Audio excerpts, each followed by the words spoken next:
Hello, I'm Jennifer Auerbach. I'm one of the authors of the Beginner Class Bootcamp for Oboe and Bassoon. Today I'm going to be talking to you about how to get set up with your bassoon, and so let's dive in and get started. The bassoon is a wonderful instrument, and I'm so excited that you're embarking on this journey. So remember to be really detail-oriented, to practice every day, and if something gets challenging, to keep persisting through it, and you'll get it. The first thing that we're going to talk about is how we sit in our chair when we're playing. So we want to get a chair that doesn't have any sides because our bassoon is going to be hanging off the side of it. And when you're sitting, you want to make sure that you're not leaning back in the chair, that you're not leaning forward in the chair, and that you're not having to slouch down or move up like this. So in general, we should sit anywhere on the chair that you want. Your backside can be in all the way the back, or it can be in the front or in the middle. That's fine, but you just need to make sure that you're not having to overextend yourself. So we want to sit up tall, but we don't want to sit so that our shoulders are up towards the ceiling. We want to be in what I call a comfortable L. And that means that your knees and your feet and your legs are going to be in front of you and on the ground, and they're not going to be crisscross or anything like that. So that's just something to be aware of as well.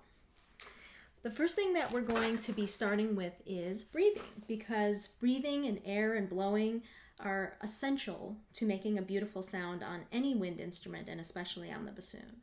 So the first thing I'm going to ask you to do is take your hand and put it on your stomach or abs, and we are going to just simply take a breath.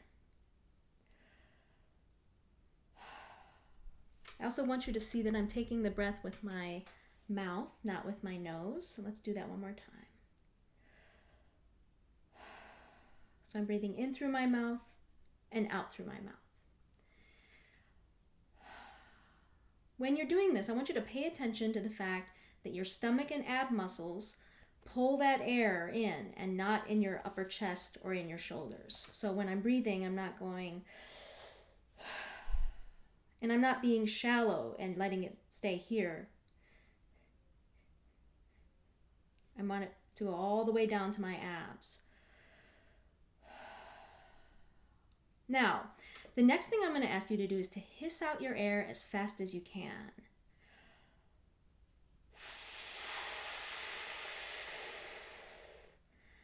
Now I'm going to do this one more time, but now I'm going to start it with a TS sound. This is called tsing. Here we go.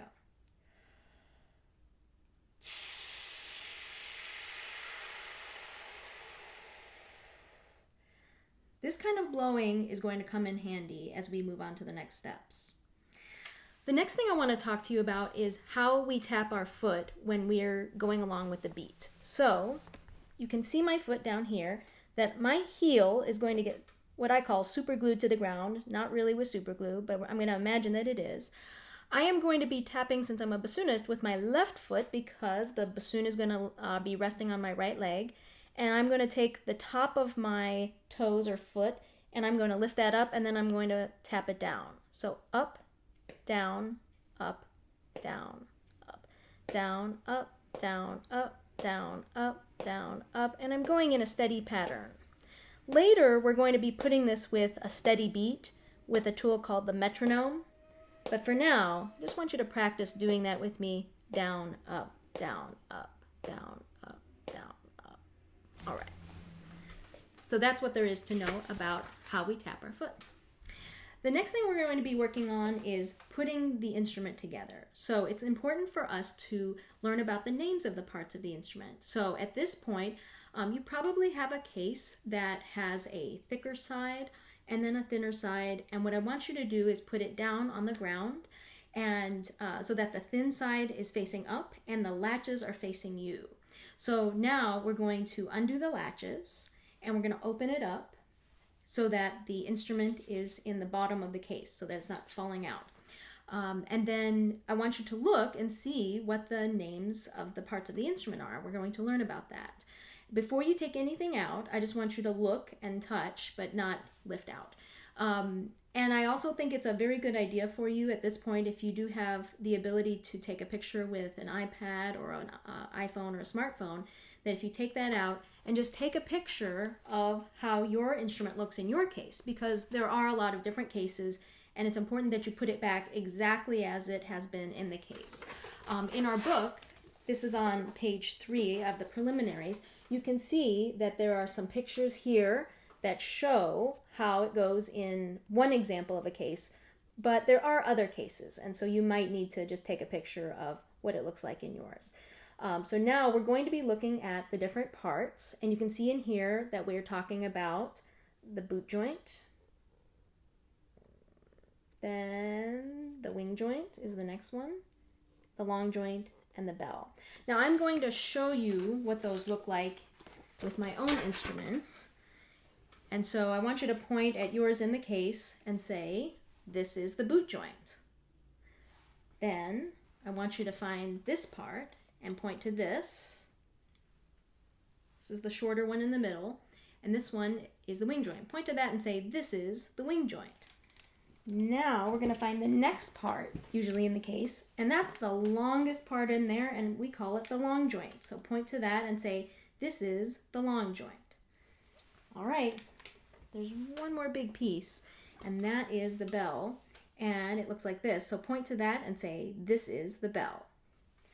There are a couple of other things that are likely in your case, and you may or may not see this, but there's a piece that looks like this, and it's called the bocal. So if you can, point to it and say, this is the bocal. A lot of times it's underneath the bassoon. So if you don't see it, it's probably there. This is the bocal. It starts with a B, like brother. And those are the main parts of the instrument. There are other parts, but those mainly have to do with accessories, and we'll be talking about those as we need them. All right, so now it's time to learn how to put it together. Now, the bassoon has a lot of parts and a lot of moving parts together, and so it's really important to follow these directions very carefully. Otherwise, it could result in you dropping the instrument or bending something, and so we want to be really careful about that. And so make sure that you're really following these directions carefully. So first thing is that we're going to take out the boot joint, and we're going to find these holes. There's 2 holes, and then there's this item on most bassoons, but sometimes it's not there, so if you don't have one, that's okay. And so this is called, I'm going to call it the curly cue. So when we're putting the instrument together, we want the holes to be facing up towards the ceiling and the curly cue facing you. And I always have my students say, curly cue facing you. So at this point, what I'm going to do is I'm actually going to put this on the ground so that the curly cue is facing you, or me in this case. And so you can see that I'm going to leave it there for the duration of this process to make sure that it's stable and that I'm not accidentally lifting something off and causing potential damage to be made. The next thing that I want to find is the wing joint, and I can see that there's the curved interior part of the wing joint. There are a whole bunch of buttons, and those buttons are going to be facing you as well when you put it in. A couple of things before you put it in is that I want to show you on your boot joint that there is this bridge key. And this bridge key is very important to be minding. We also have a small hole and a big hole. And the wing joint is going to go such that either the cork or the string is going to go into the smaller hole. Now, it's going to go so that the curve of the interior, and I'm just lifting this up to show you, the curve of the interior of the wing joint is going to be facing the big hole. I wouldn't be holding it up like this, but I do want to show you so that you can see. And we want to get it as close to matching as possible here. And so we get it as close as we can, and you can see that it's sort of sticking out a little bit here. And I'm also trying to gauge that this foot goes over this bridge. I want you to see that. There's another thing to be aware of, and this is on black bassoons as well as wooden bassoons, and that is that there are 2 marks. There's a mark on the wing joint, and then there's a mark on the boot joint. It's hiding there. It's like a little scratch, and that helps you line those up. So that helps you line up the wing joint with the boot joint. So right now I'm going to re-engage my super glue on the floor here, and I am going to push the wing joint in straight like a rocket ship. So we don't want to twist it a whole bunch because then the keys could bump in, but I might need to twist just a little bit. I'm going to try to put it in as much as I can so that I don't have a lot of space between the wing joint and the boot. Sometimes that's very challenging depending on how hot it is outside, because that humidity can create extra tension. And so if you can't get it 100% all the way in, then don't shove it or force it.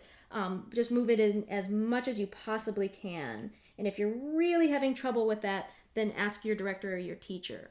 The next part that we're going to be dealing with is the long joint. This is the longest joint. And I feel like these keys back here kind of look like hockey sticks to me. And so those hockey sticks are going to be facing you as you put it together as well. And so again, the curly cue is still facing you. I'm moving this around just a little bit just so I can show you things, but you want to keep it stationary. And so as you're putting this in, then the hockey sticks are facing you. I'm going to move this up just a little bit. And we want to make sure that it's going in straight like a rocket ship. So you want to gauge it as much as you can and then push it in. Really not a lot of twisting at all. Very, very little twisting.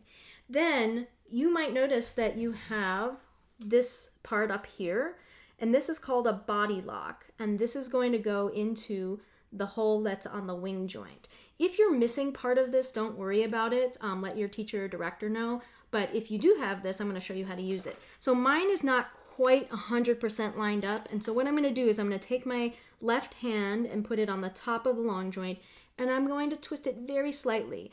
I'll never put my hand in between here because it could break one of the parts or the tendons. So now I've got it really well lined up, so I'm going to take this L and lift it off the ledge and let it snap in to the wing joint.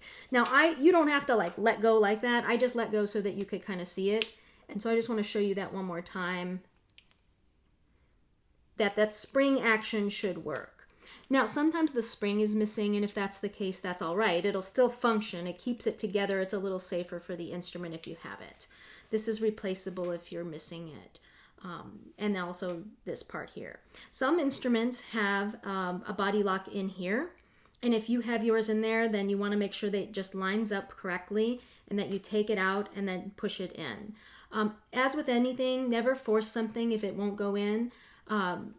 Be very delicate with it just to make sure that you're not breaking something. I'm going to disengage my super glue to show you that my long joint is in really far. It's a little bit hot out today here where I'm at, and so if I pushed really, really, really hard, I might be able to get in just a little bit more, but I'm going to accept this tiny little fraction. I'm never going to do that intentionally. I'm never going to leave it out intentionally, but I am going to accept that slight imperfection here. So you want to push it in as much as you can, but not force it.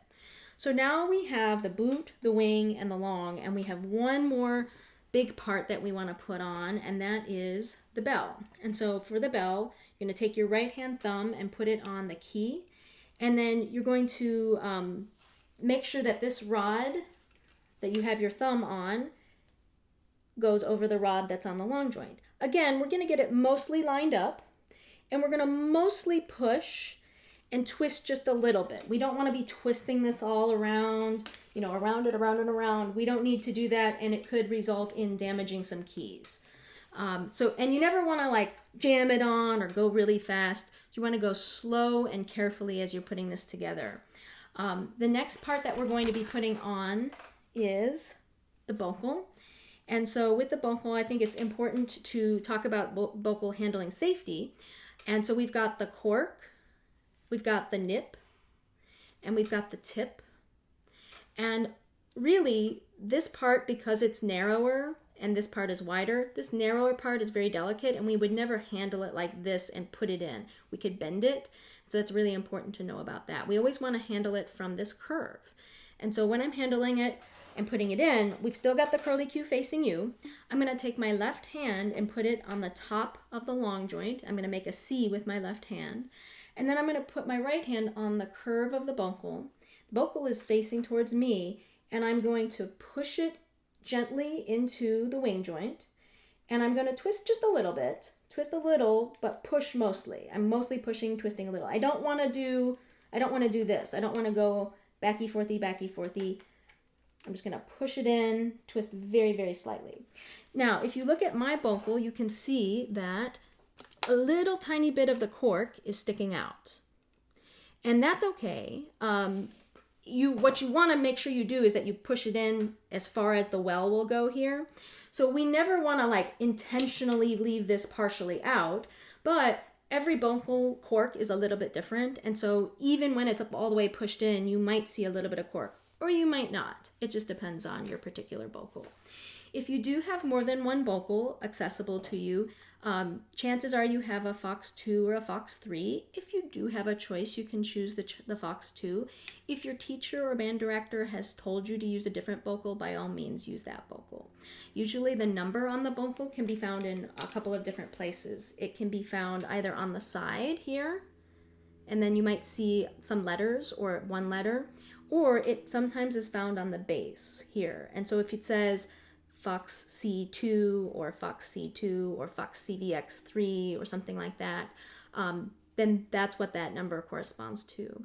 The Fox numbering is just a little bit different than some of the other numbering systems, but generally that's what you're probably going to see. If you only have a 1, or if you only have a 3, or if you only have something else, then by all means use that. It won't be the end of the world. The number corresponds to how long the bocal is. The bigger the number, the longer it is. The shorter the number, the shorter it is. It won't make a dramatic difference. It'll make a slight difference in your pitch. So we've got that bocal in. And at this point, you've got the instrument mostly together. Hi, I'm going to be talking to you next about how to take your instrument apart and clean it. When we blow into our instrument, some condensation and saliva can collect in certain spots, and if we leave that stuff there, then it could damage the pads or even the wood of the instrument over time. And it also gives off a really negative odor. So we want to make sure that we're cleaning it after every single time that we play. So I'm going to show you how to take it apart. It's going to be very important that you put your hands where I'm showing you to do that so that you don't damage the instrument and for safety. So the first thing that we have to do is we're going to take the bocal off. So I'm going to show you to hold your left hand, make a C on the top of the long joint, and then hold the curve of the bocal, and we're going to pull mostly and twist just a little bit until we take that out. The reason that we're putting the left hand over here is that we want to make sure we're not accidentally pressing this key down, because then we could take the pad off unintentionally. So you're going to put your bocal away in its case.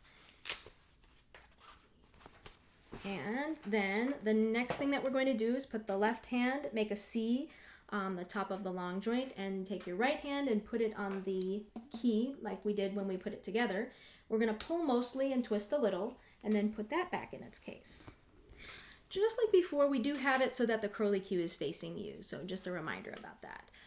The next thing that we're going to do is we're going to disengage the body lock. We're going to lift it out of the wing joint and put it back on its ledge. Or if you had it in between, then you can lift it off as well.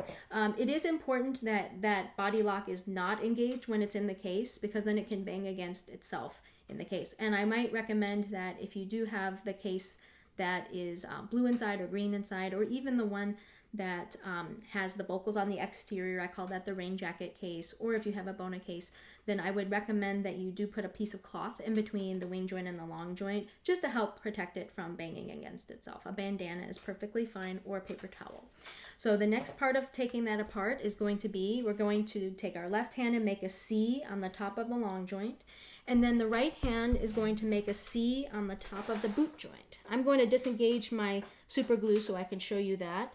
Now, this is pretty important because when you're taking these parts apart from each other, it's really easy for this to be very tight and become difficult to do. So try to really hard to keep your hands here, because this is the best leverage point.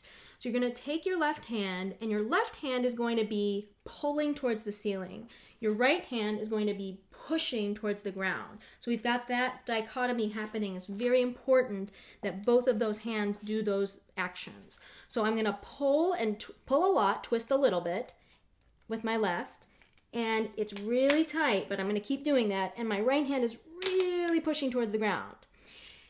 Don't put your hands in between here or try to hold it from different spots, because you'll potentially break the tenon or damage the instrument. So keep trying to pull, and then twist just a little bit. So again, don't twist a whole bunch around. You'll bang keys into each other. So then you put that back in your case. Usually the hockey sticks are facing up. And then this next part is fairly easy to take off. And you can hold this anywhere. You can hold it at the top of the curve with your right hand, and then left hand on the top of the boot joint is a fine place. But we don't have the issue of really bending lots of keys. If anything, perhaps these rods could get bent, but we're going to pull that out, and that's usually not an issue. And then we're going to take the boot joint, then is next, and it's the last thing. You can put that away as well. Be mindful of whether your curly cue is facing down or facing up. Usually in the blue interior cases, the curly cue goes down into the divot, and in the green it goes on the side, and it has a little shelf. And if you have what I call the rain jacket case that has the Bocals on the exterior, it has the Fox logo usually, then a lot of times that curly cue actually goes up. And you can see that there might be a little hole in the pocket next to it, and that's how you know how to do that. So now it's time for us to learn how to clean the instrument. So that's another really important thing. There are a couple of different kinds of swabs that are out there, and I'm going to be talking to you about the swabs that I prefer. I prefer a silk swab that has a chain. There are solid colored ones. I happen to prefer the Hodge swab. Some people prefer other materials, and that is understandable as well. And so another thing to be aware of is that this swab that has the chain is a swab that can be used in both the wing joint and the boot. The wing joint and the boot joint are the ones that need to be swabbed. The long joint and the bell do not need to be swabbed. Our condensation and saliva don't go up there, and so just leave those out in your swabbing routine. And then we're going to talk about the Bocal separately. Now, many of the Fox instruments for the last couple of years have been coming with a set of swabs. And so there's usually like the red swab and the silver swab. These are microfiber swabs, and one of them has a long rod and one of them has a weight. And the one with the rod goes through the wing joint, and the one with the weight goes through the boot joint. And so if you have those, then you do need to have two. You need to have one of each. Because there's a separate swab for the wing versus the boot, whereas the Hodge silk swab goes through both. My personal preference is not to have a weight that's going down into the boot joint, just to protect it against little dings that could happen. But if that's what you have, please by all means swab your instruments. But if you have a choice, then that's what I would get. Because I'm using a swab that's going through both parts, I am going to swab my boot joint first, and I would recommend this to anyone. And we know that on a wooden instrument, we have an unlined part and then a lined part. And so I'm going to put the chain down into the lined part first so that I can drag the dry swab through the unlined part, rather. So I'm going to put the chain down into the big hole. And even if you have a plastic instrument, you might go ahead and get into this habit because you might have a wooden instrument someday. So we're going to put it all the way down into the hole, and I can't get it to go any further. And so now I'm going to put my thumb here so that I'm holding the string, and I'm also holding the exterior of that hole on the boot joint as well. So then I'm going to hold it so that, again, curly cue is facing me, and I've got it at such an angle so that it's up towards the right side of me. And now my goal is to get it to go through the tube that's under here. So there's this thing called a U-tube, and we need to get it to go around that and come out the other end. So I'm holding that with my thumb. I'm going to shake it and really fast twist it around. It didn't go through this time. Sometimes that happens. And if that happens to you where it doesn't go through, it comes back out the original end, don't worry, try it again. So now I'm going to try that again, and I'm shaking. Hey, it went through that time. Great. So then I'm going to take that chain, and I'm going to very gently pull it through. I'm also very closely monitoring to make sure I don't have any knots in the string or the chain or the swab itself. If you have a knot, then don't pull it through. Get the knot out first. And you see how slowly I'm doing this? It's very important to go slow as you do this. And if it gets stuck, stop immediately and get your teacher involved.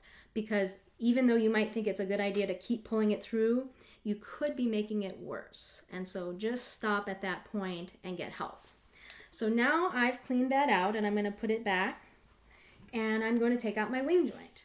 I prefer to do this so that I'm putting it through the end with this key that's sticking up first, because this is the narrowest part of this particular joint and this is the widest part. So if it's going to get stuck, it will get stuck sooner rather than later.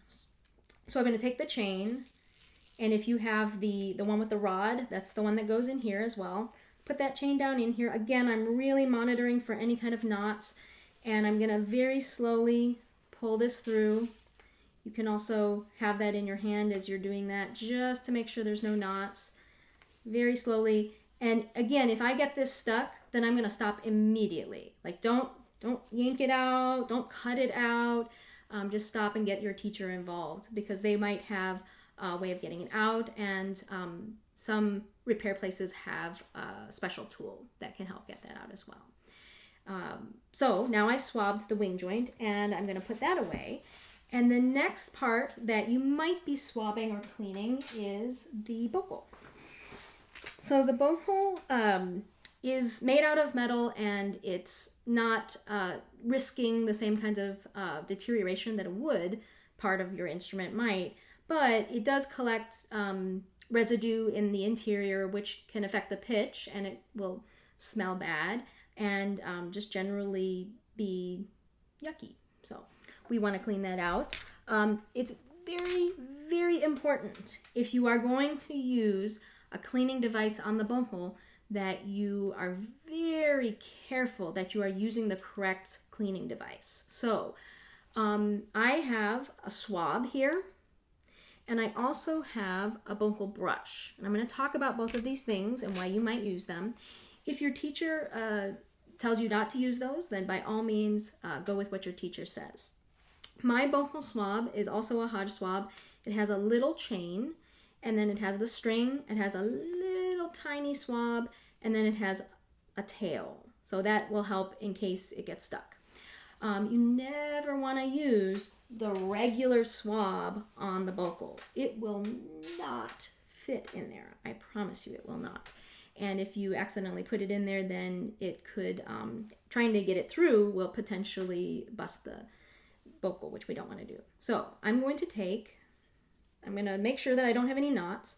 I'm going to take the chain and put it in where the cork of the bocal is. So I'm going to put it in the big end. It's a little easier to get through that way. And then I've got the chain, and it's sort of making its way down, and I've got it through here, and it's coming through the tip of the bocal. So now I'm very slowly and gently going to pull that through. Sometimes because where the nip is, it protrudes into the bore of the bocal. It might get stuck on there. If you feel that it's getting stuck, just stop for a second and pull it back out, and then try to pull it all the way through. As with anything, if it really gets stuck, then stop and get your teacher's help. The swab is good to use either on a daily basis or on a weekly basis. And then there's another item called a bocal brush. So this brush has soft bristles, and you can see it has a flexible body to it. And this one is made by Fox, and I prefer this one to the one that's coated with blue, because I find that it's difficult to put that through the bocal. This is an item that can be used a little more periodically. Some people maybe use it once a month.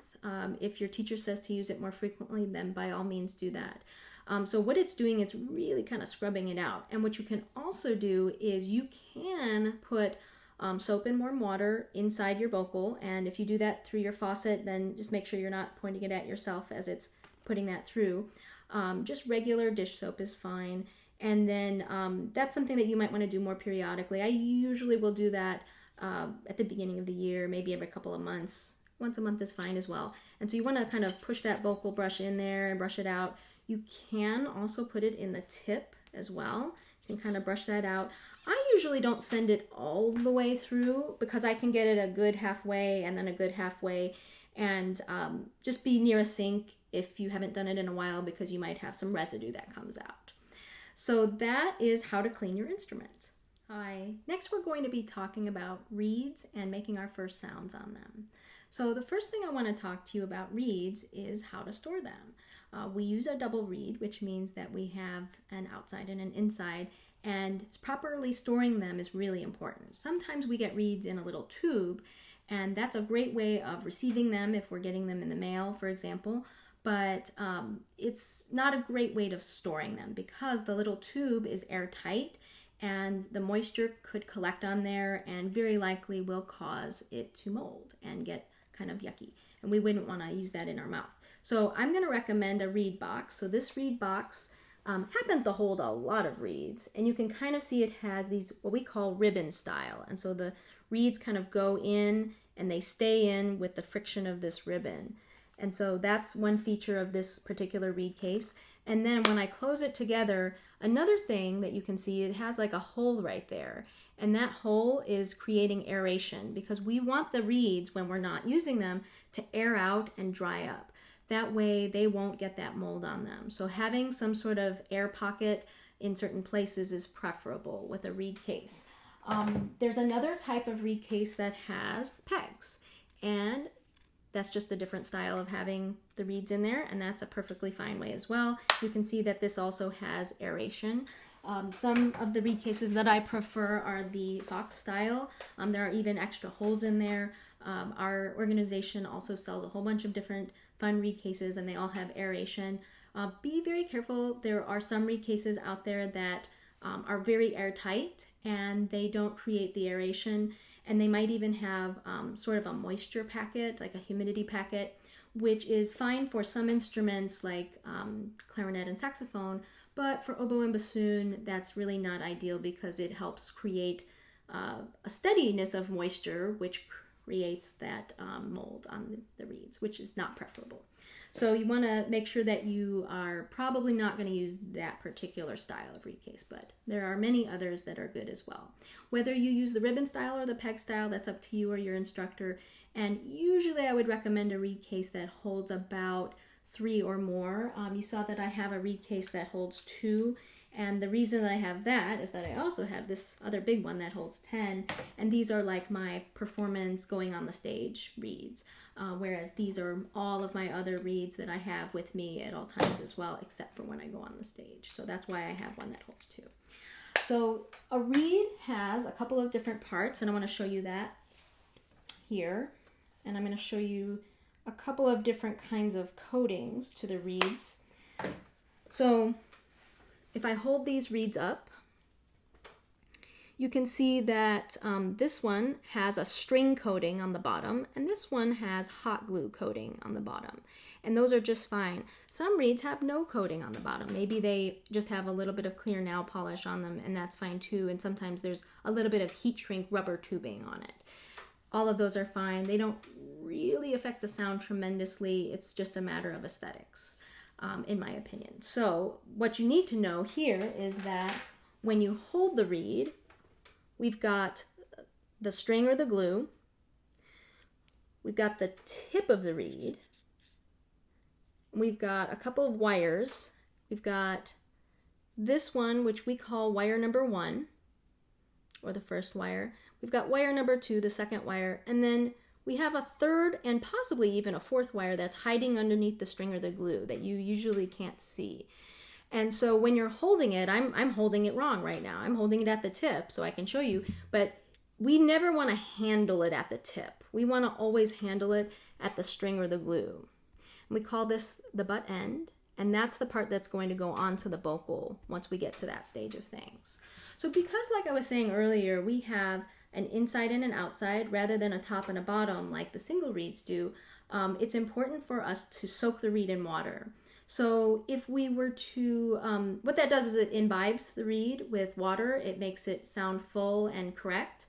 and it doesn't have an airy sound, which is unpreferable. So if you were to only put the reed in your mouth to soak it, it's not going to imbibe that water as much. Plus, our saliva is designed to break things down rather than water, which is has a different function with the reed, and it imbibes into the reed. So what we do is we want to get a little cup of water. You can even have a big cup of water if you want. But the most important thing is that you know that there's wood on a bassoon reed that goes all the way to the butt end. And because of that, we need to soak the whole thing, not just this tip or blade. And so when we put the water in, I have a little cup that's, it happens to be a Tupperware cup, but you can use all kinds of different things. And the water goes really pretty high, so that when I put the reed in, I'm going to put it in gently tip down. And I want to make sure that I'm soaking every part of that reed so that all of it gets wet. And I'm going to soak that for about 3 minutes. Now let's talk a little bit about the temperature of the water. Lukewarm water is preferable. So if you have really cold water coming out of a water fountain, that will not imbibe into the reed as well and as quickly, and so that's not preferable. If it's the only thing you have access to, it'll do, but if you can have access to, like, the water in a restroom would be preferable.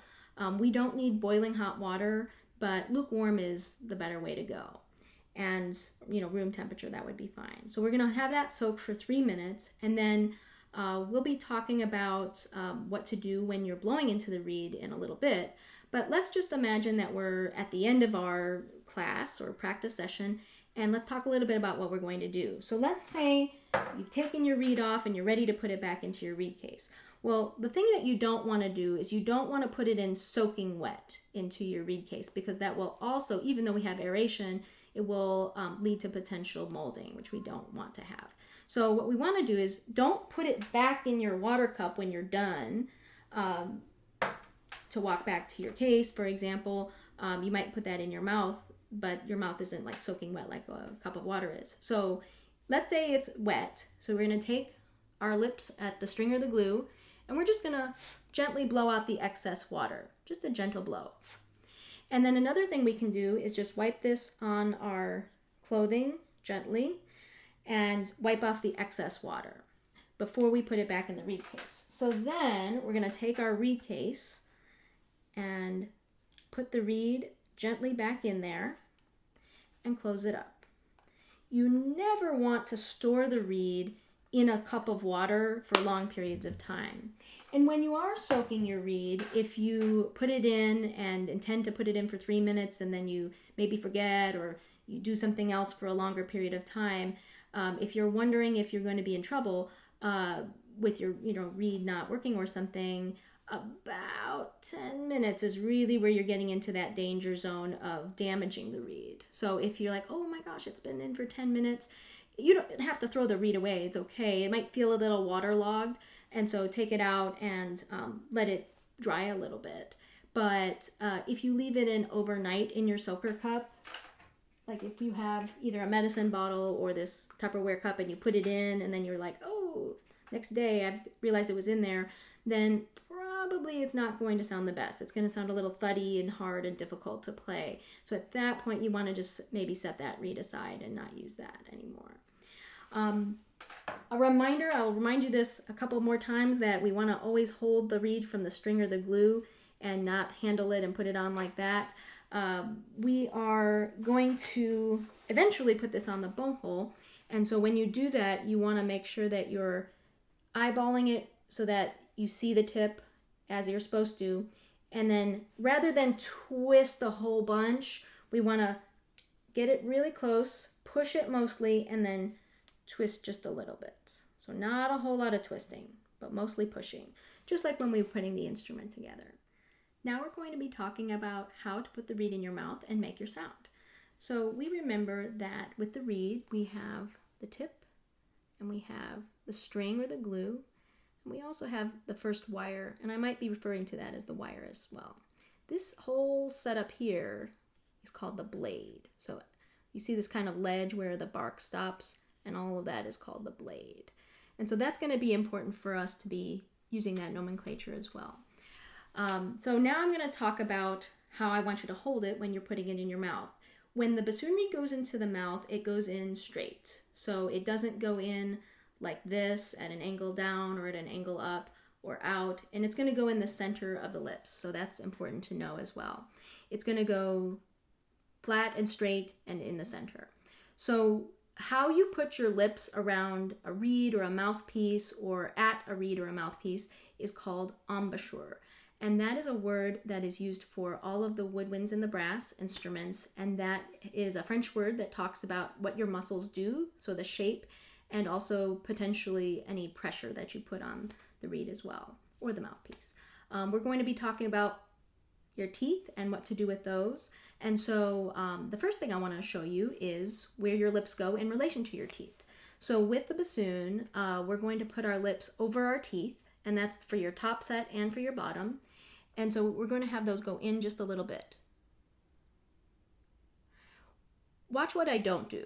I don't want the lips to go all the way in so that I see no red. I want to see just a little bit of the red of my lips. So this is a no. We want to put them in so that we see about half of the red.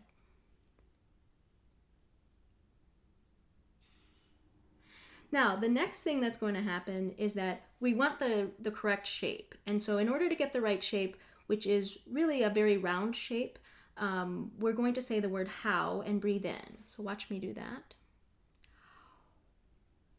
When I do that, my corners go forward, the corners of my mouth. So rather than having the corners back, I want to have them fairly forward.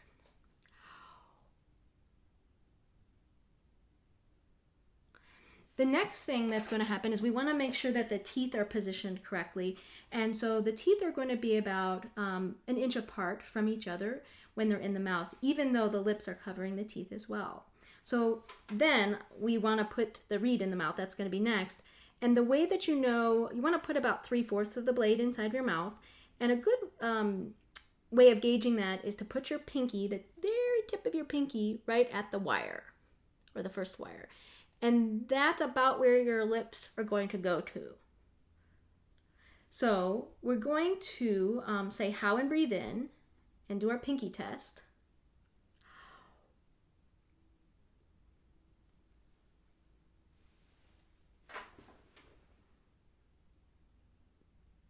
And that's about what it should look like. And I'm going to show you that one more time here.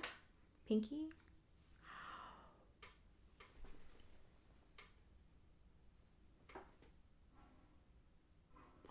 So another thing to know about with forming the embouchure is that generally speaking, our top lip goes just a little bit farther on the blade than the bottom lip. And one way that we were accomplishing that is by saying how, because your chin kind of automatically goes back. If it doesn't for some reason, then imagine your chin going back towards your neck. That's preferable, and that will cause the top lip to be slightly farther on than the bottom lip.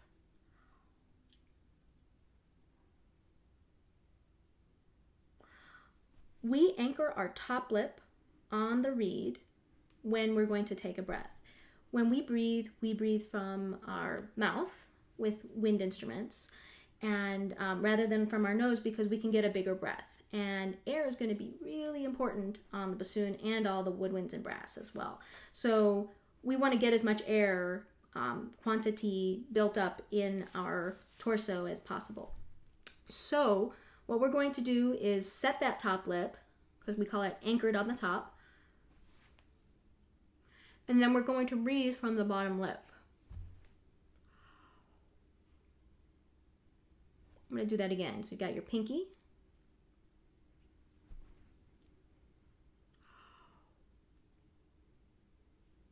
And I'm keep thinking how when I'm doing that as well. So that's another important thing. Notice that I'm holding the reed with my thumb and forefinger so that I'm not just letting it hang there. The reason I'm doing that is because I want to replicate what it's going to be like when it's on the instrument.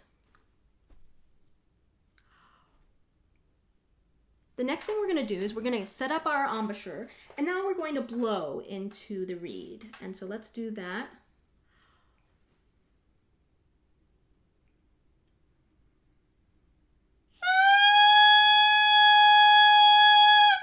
Now, something I want you to observe when you do that is that your cheeks should not puff out.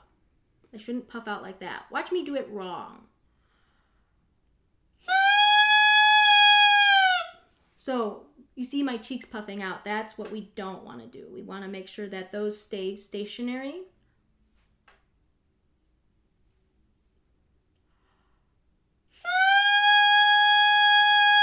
That way the air is going into the reed and not getting stuck in your face. That's another very important part of that as well. So now we're going to be talking about how to start our sound with the reed. We want to make sure that we start with a clean sound every time. And so we're going to be learning about tongue starts. And in order to learn about this, we want to talk about how the tongue goes to the reed. So if my finger is giving you the example of what my tongue would look like, instead of going at the tip of your tongue to the tip of the hole here, we want to close it off, but we're going to go just behind that. So just behind the tip of your tongue. We never want to go with the underside of the tongue. We never are going to do that like la, la, la. That is what we will not do. So we're just going to have a very gentle angle, and we're going to be very close to the tip, but just behind it.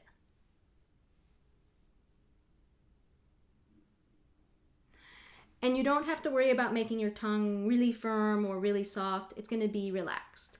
So the first thing I want to have you do is take your tongue and cover the hole of the reed and start blowing into the reed, but no sound will come out because you've covered the hole. Watch me do that.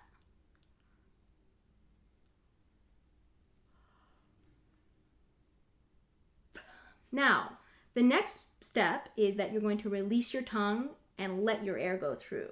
So at that point, you're not taking any breaths, you're just letting the air go through. So I'm going to do that. Tongue, no sound, or tongue, blow, no sound.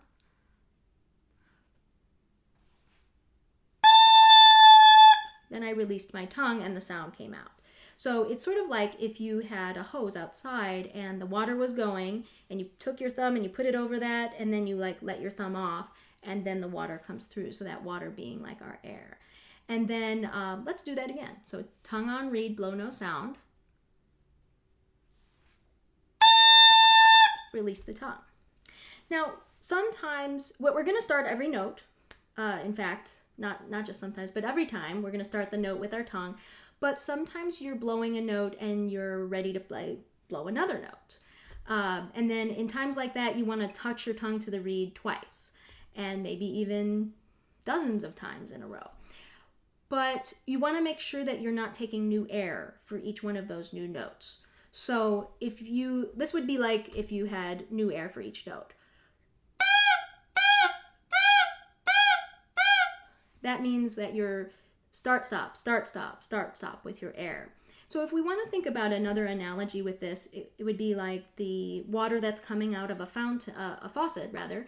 And when that water comes out of the faucet, you might take your finger and go through the water. But the water doesn't stop. You're just interrupting the water. And if that water is our air, our tongue is like the finger going through the water. And that's just interrupting the air. And so I'm going to show you what that's like.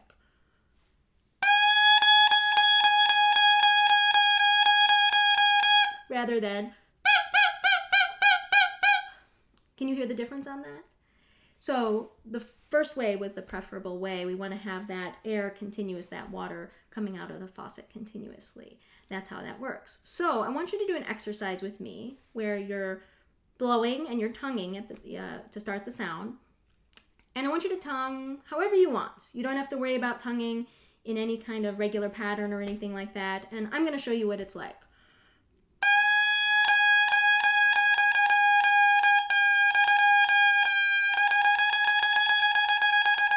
So I'm keeping my air going and I'm just tonguing. So now it's your turn to try that.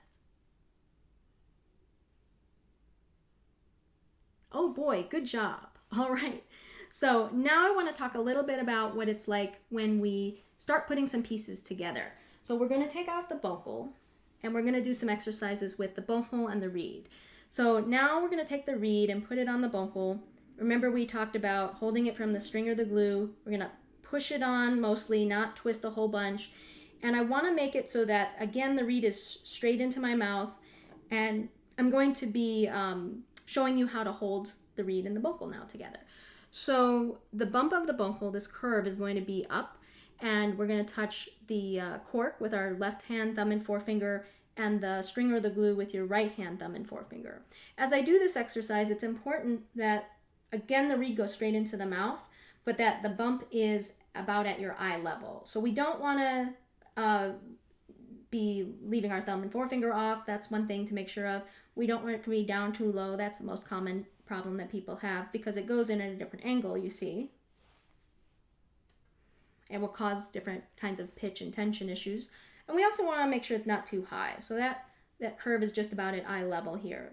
That's something to be aware of here. So with this, same thing, pinky test. How I breathe in. And our tongue is going to touch the reed and we're going to start blowing and no sound will come out. And then we're going to release our tongue just like we just did.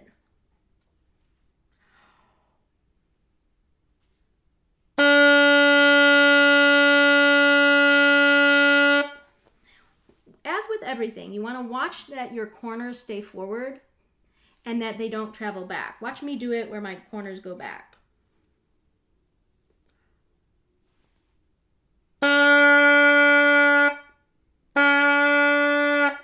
So we don't want to do that. We want to keep the corners forward. All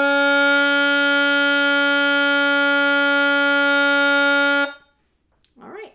We're going to do some exercises like that together, and we're going to talk about the metronome and a steady beat. But let me just give you a chance to pause, and we'll get on to that next. Okay, we're going to do some exercises with the reed and the bocal next. We're going to be using the metronome, and as you may know, the metronome gives us a steady beat, and we're going to be having the metronome on the beat of 88 BPM, beats per minute. We know that we tap our left foot along with the metronome. So I just want you to practice doing that. Your heel is glued to the floor, not really, but we're imagining that it is, and you go down, up, down, up, down, up, down, up, down, up, down, up, down, up, down, up. There are different groups of beats that we can have in music. A lot of times we have them in groups of 4, and so we might think of these corresponding with numbers, like this. 1, 2, 3, 4. 1, 2, 3, 4. Where you start over immediately. Let's practice that together. Say that with me. 1, 2, ready, here we go. 1, 2, 3, 4. 1, 2, 3, 4. All right. So now I am going to play something with you on the reed and the bocal, and then you're going to play it back for me. And it's going to be within that pattern of 4 beats. For example, it goes like this.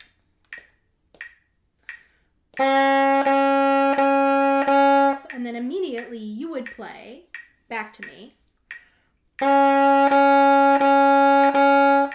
So let's begin. 1, 2, ready, here I go.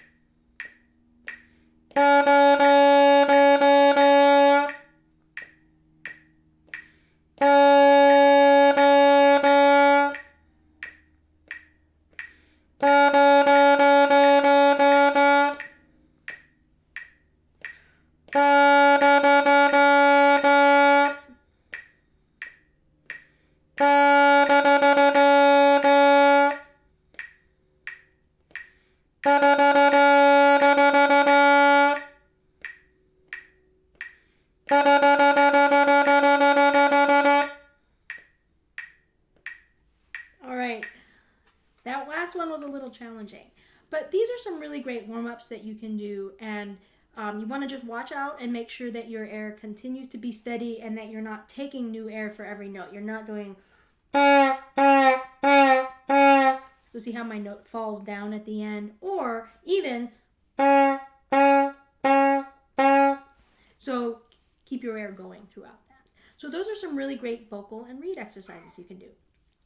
Okay, it's time for us to put our instrument together and play it for the first time. So I want to show you that we use on the bassoon a seat strap. And this actually helps maintain all the weight of the instrument.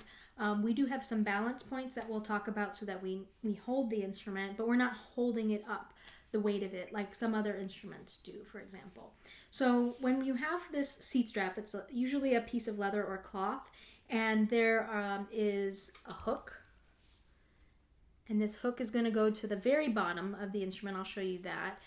But you might also have a slightly different kind. You might have a cup style, and that cup is just going to go underneath as well. And then you might also have like a ring. And so it doesn't really matter. Whichever kind you have will accomplish the same thing. And I'm going to show you, I just happen to have the hook style. So the first thing you want to do is, before you actually put it on the instrument, we're going to put it on the chair. Because this actually is very important. It determines the positioning of the instrument as well as the reed inside of your mouth. And that will affect tuning and tone greatly. So this is actually a really important element of play. So the first thing I want to show you is that we're going to have the seat strap positioned so that the hook is hanging off of the right side of the chair. So on my chair, I'm going to put the seat strap centered at the tip of the chair, and then here's the hook hanging off the right side. And so it's centered here, but it's at the tip of the chair and it's straight. It goes straight across. And so then, before anything else happens, I'm going to sit on the chair, and you can sit really anywhere on the chair. Your backside can be all the way in the back, or it can be in the middle or in the front. But if you're having trouble with your bassoon staying positioned correctly, then what you might experiment with is taking and sitting like directly on top of, where your backside is right on top of the seat strap, because that's where most of your weight is. And so if you're finding that it's sliding down, then you might try positioning yourself that way. So the next thing that we're going to do is we're going to take our bassoon. We've already put the bassoon together, and I'm going to put my bocal in. And then I'm going to lift it up. When you lift the instrument, you want to take your left hand and put it in the middle of the wing and long joint. And then your right hand is going to go on the top of the boot. And this is a safe way to hold your instrument anytime you're either lifting it to put on your seat strap, or if you need to move around the room. You must carry it this way. If you don't have a hand on the boot joint, and if you don't have a hand here, then it could be that the boot can fall down. You never ever want to lift it up by the bell. That's very dangerous as well. That could cause all the parts to go down and to fall on the ground and get damaged. So you want to be very careful that whenever you're holding it, middle of the wing and long, and then top of the boot. Left hand, right hand. So now I've got it so that the bassoon is resting on my right leg. And now I'm going to take my right hand off. Now, my left hand is still in the middle of the wing and the long. I just wanted to show you that. And I'm going to look down here, and I'm going to find the hook of the seat strap. So the hook of the seat strap is going to go on the hole of the boot that is closest to the floor. It's also the leftmost hole. So here I am, I'm going to hook that in there. Make sure you don't accidentally put it in this other hole. That's the wrong hole to put it in.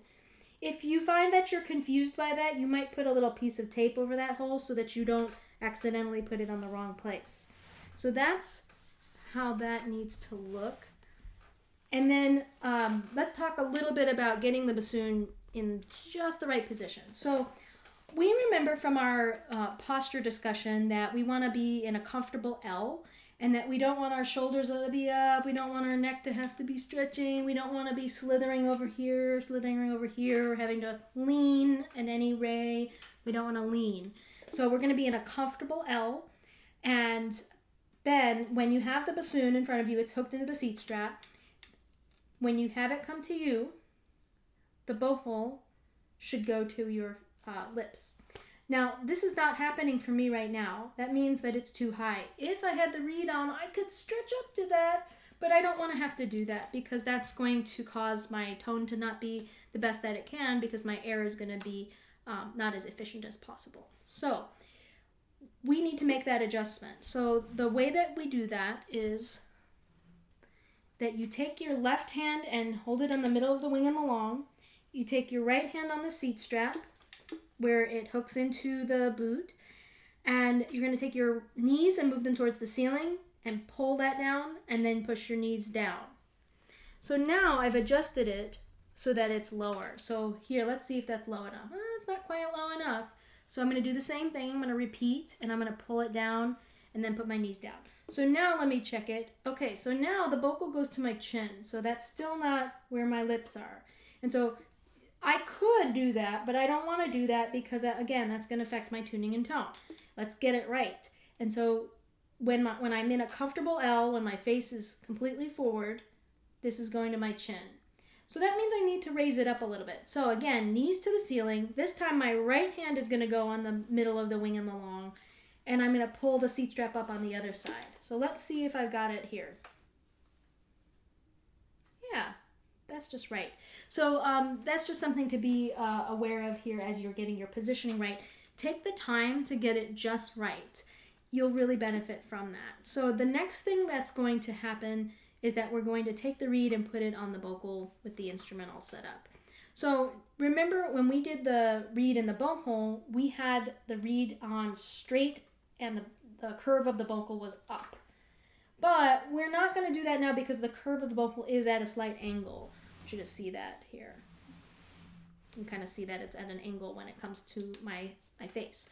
So that means that we don't want to have to do that and curve our head like that. So that means that the reed is still going to go straight into the mouth, but it's not going to be straight with the bocal, if that makes sense. So the curve of the bocal is at an angle, but the reed is straight. And so that's something to be aware of as well. So now when we put it on the bocal, just like before, we're going to push mostly, twist just a very little bit if you need to. And if you don't need to twist, that's okay as well. So now when we do that, we can do our pinky test. And we know we're breathing from the bottom lip. And we say how and breathe in. We know we're going to touch the tongue to the tip of the reed. And then we're going to start blowing, but no sound is going to come out. And I'm going to show you what that sounds like.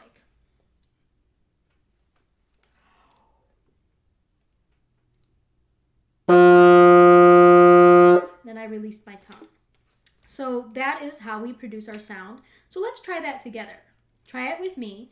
Put your pinky where the wire is. Get your lips in the right place. Read from your bottom lip. Tongue on reed, blow no sound, and then release your tongue.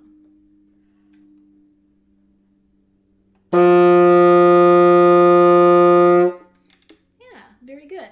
And so now I'm going to tell you a little bit about where your fingers are going to be going on the instrument. At this point, we haven't talked about that at all. So wherever you were holding it just now is fine, and it was temporary. So we have places for our thumbs to go and places for our fingers. The first thing to know is that your left hand goes on the top part of the instrument and that your right hand goes on the bottom part. So I'm going to show you where all the home keys are, and it's just sort of like typing, where you might keep your fingers in a very opportune place so that you can reach everything that you need to. So in the front, you've got your index finger. We're going to call that number 1. Got your middle finger, and that goes on another hole here. So we've got a hole and a hole. And then that's 2. We're going to call this ring finger number 3. And you'll either have a pear-shaped key, like I do, or you might have a hole there. Then your pinky is going to rest on the top pinky key. And that's what it looks like in the front. In the back, your instrument might look a little different. You might have here, well, we have the hockey sticks back here. And we're not going to press the hockey sticks right now. But we've got this bottom button right here. Yours might look a little different than mine. It might be just round.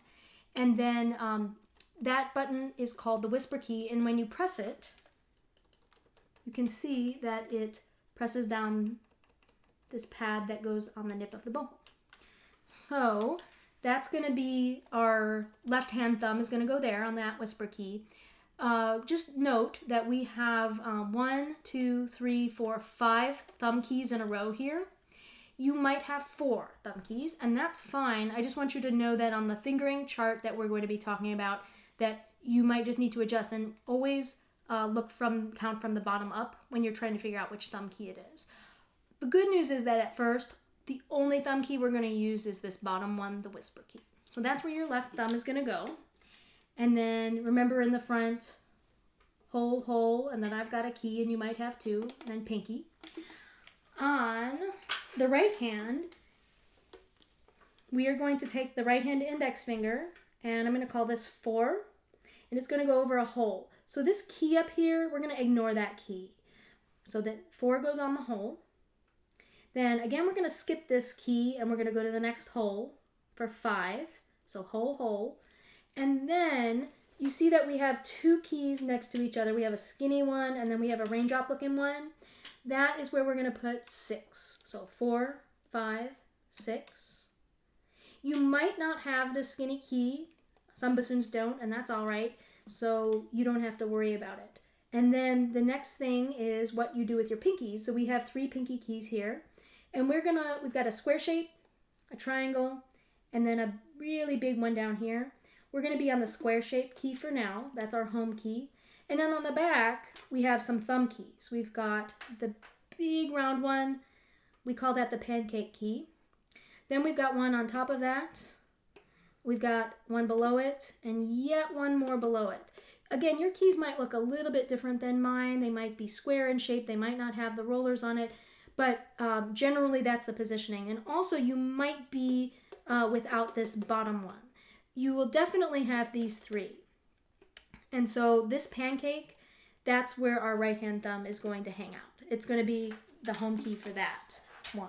So now we've got 10 fingers and 10 home keys.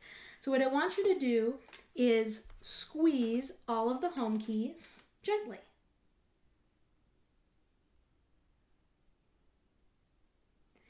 Now I want you to release all of the home keys. And we're going to go about 1 or 2 skittles away from those home keys. Can you see? So then I'm going to squeeze again. And then I'm going to release. There's one other thing to know here, and that is the balance points of the bassoon. So I mentioned earlier that the seat strap really holds it up. So you don't have to hold up the weight of the instrument. You should not do that. But we do need to keep it from moving around, from falling. So the place that happens for us is the base of both index fingers. So somewhere in this, either the bottom knuckle or the bottom knuckle and a half, somewhere in there, or maybe even extending onto your palm just very, very slightly, but where the index finger is, those are the balance points. And so, for example, on the left, it's going to be right about here. That's where my index finger is going to hang out, and that's keeping it from going that way. And then on the right, it's going to be about here. And so mine engages with the rod. Yours might not. And some people use a crutch, and that is that might have a little holder here, and it's a black thing that attaches to the bassoon. You can use that, and if you do have a crutch and you're using it, you can take it so that the ball is up or that the ball is down. Do seek guidance from your teacher or band director on whether you're going to be using that. I'm not using that in this particular case because my hands don't require it, but I just wanted to show you those balance points here. And so this is what that looks like for me when I'm balancing the instrument. And that means that none of my home keys are down right now, as you can see, but I can still keep the instrument comfortably from falling. And you shouldn't certainly try that. But when you're squeezing and releasing, that's the part of your hands that are staying in contact with the instrument. So let's do that one more time. Find all of those 10 home keys and holes. And squeeze them gently. And now, with your index finger staying in place, we're going to release all 10. Squeeze, release. Squeeze, release. We're staying about 1 or 2 skittles away from our home keys and holes. And as we learn more fingerings and notes, it's going to be important that you continue to stay close to your home keys and holes. So let's say that I was playing a note that took my thumb and the first finger.